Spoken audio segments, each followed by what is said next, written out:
আলু ওঠার সিজন তো চলেই এসছে। তো আজকে আমি শেয়ার করব নতুন আলুর দম, যেটা বানানো খুবই সহজ আর খেতে দারুণ স্বাদ। সঙ্গে থাকবে ডালপুরি আর কড়াইশুঁটি আলুর মধ্যে দেব। কড়াইশুঁটি দিয়ে আলুর দম রেসিপিটা অবশ্যই দেখতে থাকুন। প্রথমে আলুগুলো প্রেসার কুকারের মধ্যে দিয়ে সিদ্ধ করে নিলাম। কড়াইতে একটু বেশি পরিমাণে তেল দিয়ে দিলাম। আলুর যে দম হবে, আলুর দমের মধ্যে একটু তেল বেশি না হলে যেন স্বাদটা ঠিকঠাক আসে না। সঙ্গে দিয়ে দিলাম তেজপাতা, দারুচিনি, লবঙ্গ। তারপর আমি দিয়ে দিলাম পেঁয়াজ কুচি। এখানে আমি সরিষার তেল ব্যবহার করেছি। সরিষার তেল দিলে টেস্টটা যেন আরও দ্বিগুণ বেড়ে যায়। আপনারা চাইলে রিফাইন অয়েলও ব্যবহার করতে পারেন। দিয়ে দিলাম আদা রসুন বাটা। আদা রসুনের গন্ধটা না যাওয়া পর্যন্ত অবশ্যই একটু রান্না করে নিতে হবে। সঙ্গে দিয়ে দেব কাঁচা লঙ্কা আর টমেটো পেস্ট।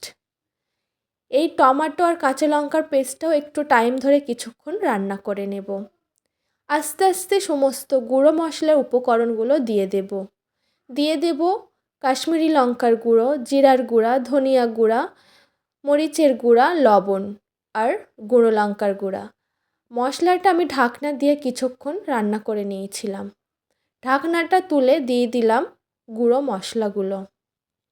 এখানে হলুদটা এখন ব্যবহার করছি না, পরে ব্যবহার করব। লবণটা অবশ্যই স্বাদ বুঝে দিতে হবে। মশলাটা একটু কষা কষা হয়ে আসলে দিয়ে দিতে হবে কড়াইশুঁটিগুলো। কড়াইশুঁটিটা মশলার সঙ্গে একটু মিশিয়ে খুবই সামান্য পরিমাণে জল দিয়ে আমি মশলাটা আর কড়াইশুঁটিটা কষিয়ে নেব আবারও একবার। কষা কষা হয়ে আসলে একটু ভালো করে ফুটলে দিয়ে দেব সিদ্ধ করে রাখা আলুগুলো। এরপর এর মধ্যে সামান্য পরিমাণে হলুদের গুঁড়া আমি অ্যাড করব।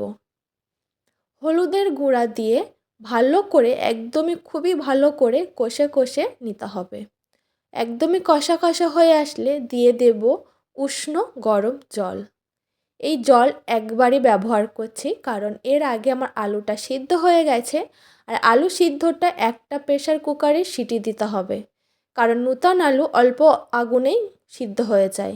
নামানোর আগে আলুর দমের মশলা আর মিট মশলা দিয়েছিলাম।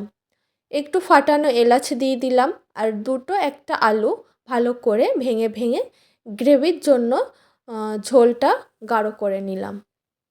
নামানোর আগে অবশ্যই ধনিয়া পাতা দিয়ে নামিয়ে নিয়েছিলাম। রেডি হয়ে গেছে আলুর দমের রেসিপি। সঙ্গে ছিল ডালপুরি রেসিপিটা নেক্সট ভিডিওতে আমি শেয়ার করব। এই আলুর দমের রেসিপিটা কেমন লাগলো কমেন্ট করে জানাবেন।